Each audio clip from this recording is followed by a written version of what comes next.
Hi, welcome back to Christine's Home Affairs. I'm in my home studio today and I have got an overlocker here that I picked up in a house clean out that I did a few months ago. So I scored about 4 machines. And this one is a grotty old Huskylock Overlocker. I can see some rusting on the plate. The hand wheel is seized.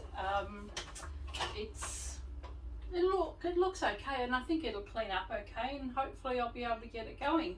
So stick around and we'll clean it up, pull it apart a little bit and see if we can get this thing going. So here's a close-up of the machine. You can see the rusting on the plate, a little bit of rusting there, and on the plastic it looks like it's, I don't know, corroded a little bit. I don't know how that can happen, but we'll see if we can clean that up. Open that out. I've not had Huskies before, so I don't know anything about this particular machine, having dealt mostly with Genomes over the past few years. So we'll have a look and see how this fixes up, if it does. I'm going to start by taking out the stitch plate and just seeing what else is going on in here.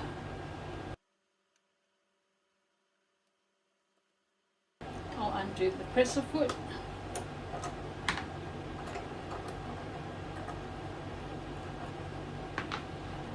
Take out this needle.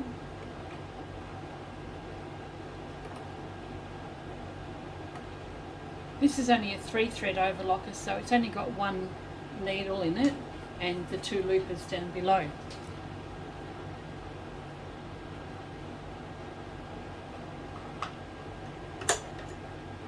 So I reckon that rust should clean up pretty well. This is quite dirty. You can see all the lint there in between the feed dogs.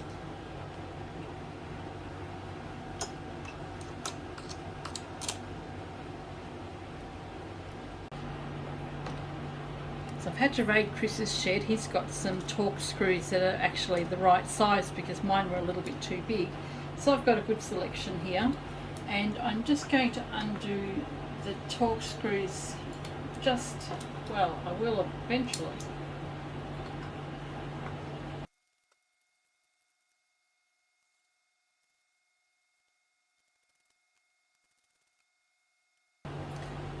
So that is quite hairy. Look at all the fluff in there.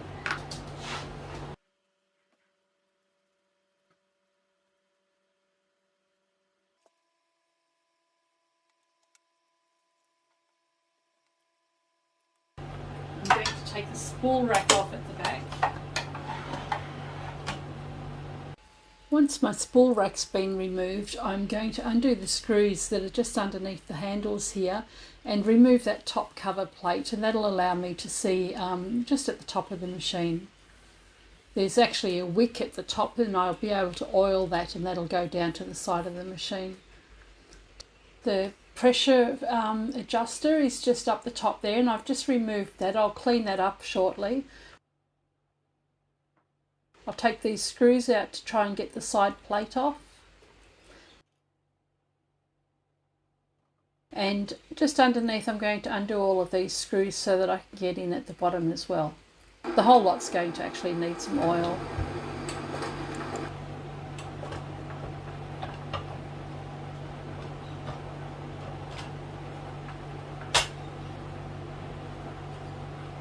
It's a little bit grotty in there.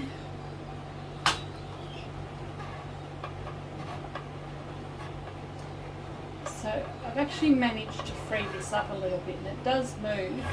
I think it's just going to need a really good oil. I've managed to get the side covering off, and this piece here, the front looper cover, that was actually quite fiddly to get off. I didn't know that there was a screw underneath the plate, so I've mucked around a little bit trying to get that off, but I managed. It'll be interesting if I can get it back together again. So the front plate's gone. Now I'm not going to be able to take the plate off, I'd hoped that I'd be able to take this section off in here, but that seems to be connected or moulded. Oh, there's seems to be a little bit difficult to get apart, so I think I might actually just leave that and see how I can clean it up. The front plate's gone and the tension disc. Now the metal plate has some rust spots on there and it looks a bit pitted, and I saw this technique, or Chris uses this technique to clean up some chrome wheels on a bike. So all this is aluminium foil scrunched up into a ball, just some cold water in a bowl, and apparently this will polish up the plate.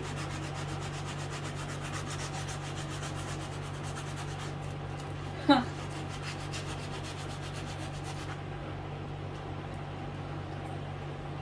It's pretty amazing.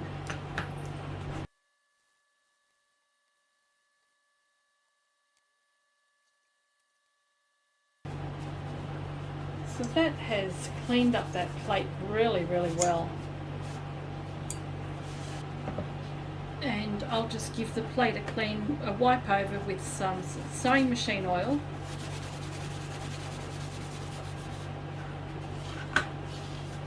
So there's still a little bit of pitting in there, but I'm pretty happy with that compared to what it was. I'm not going to go to too much trouble cleaning up this machine because I don't think it has any monetary value at the end of it, and as it's only a 3-thread overlocker, it's not something that I'm likely to keep, so we'll see what happens. Now the pressure knob at the top, it's at the top of the machine, is a bit rusty as well, so I might try the same thing with the foil.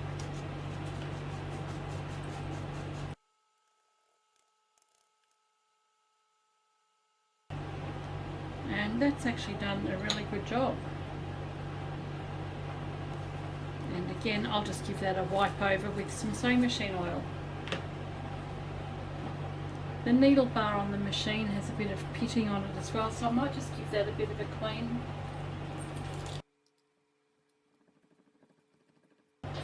And while I'm at it, I'm actually just going to put some oil on that needle bar as well.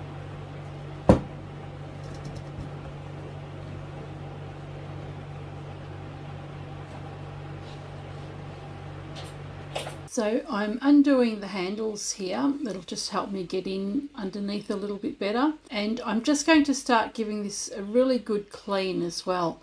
Now what I'm using to clean the plastic components are spray and wipe. So I'm wiping down the machine with spray and wipe, and I'm using some methylated spirits here to get rid of any gummed up grease and oil and that sort of thing.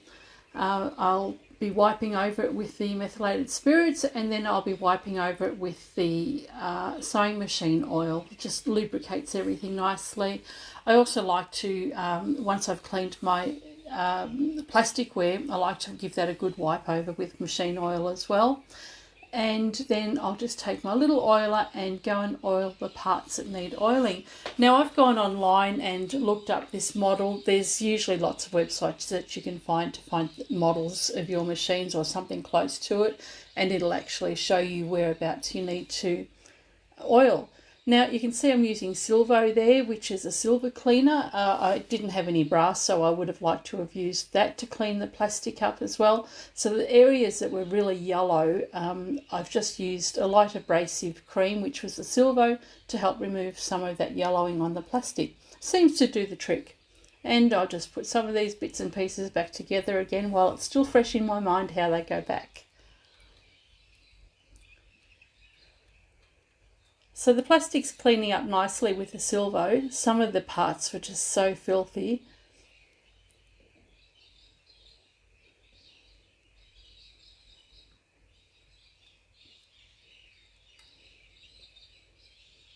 I really enjoy pulling bits and pieces apart. As I've said, this machine doesn't owe me anything. It didn't work.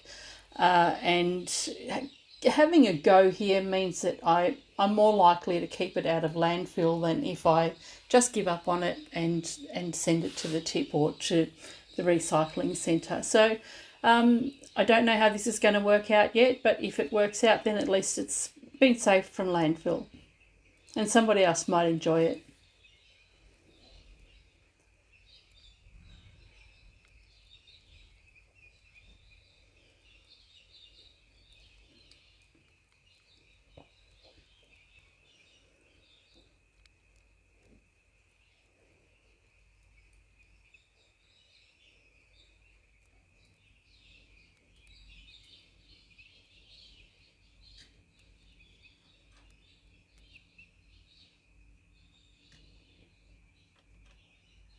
So I've put the pressure foot adjuster or pressure foot knob back in there, and that enables the pressure foot lever to go up and down easily and apply the right amount of pressure to your sewing material.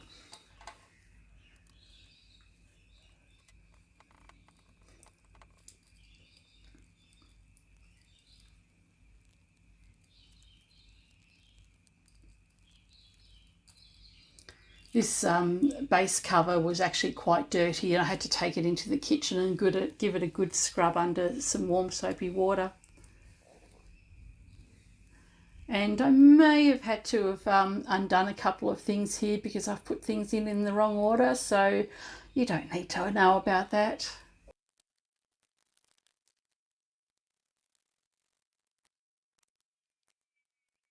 Okay, we are ready to test this machine now. I have got Chris to electrically or safety test the power to the machine, and we're ready to try it out and see how it goes. So if you remember, this was quite seized up and it's moving quite freely now. So let's see if it sews. Let's see how to thread it.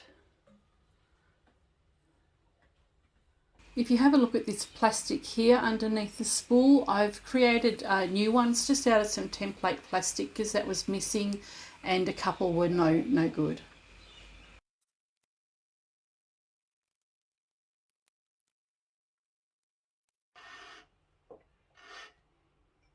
Okay, so I've threaded the machine. Let's see how we go now.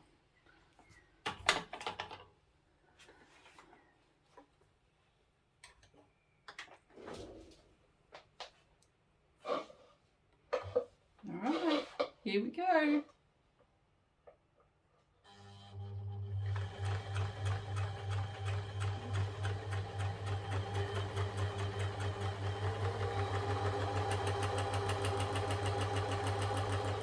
That is awesome. The thread cutter works beautifully.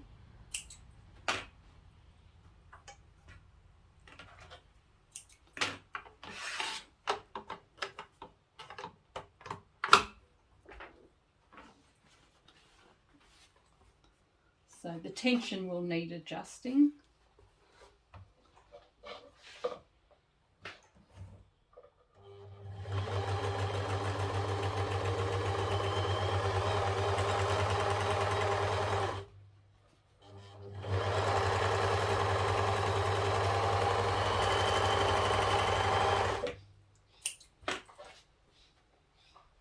So that is pretty good. A machine that was seized up and really grotty, probably would have gone into the tip, is now going to see a new life.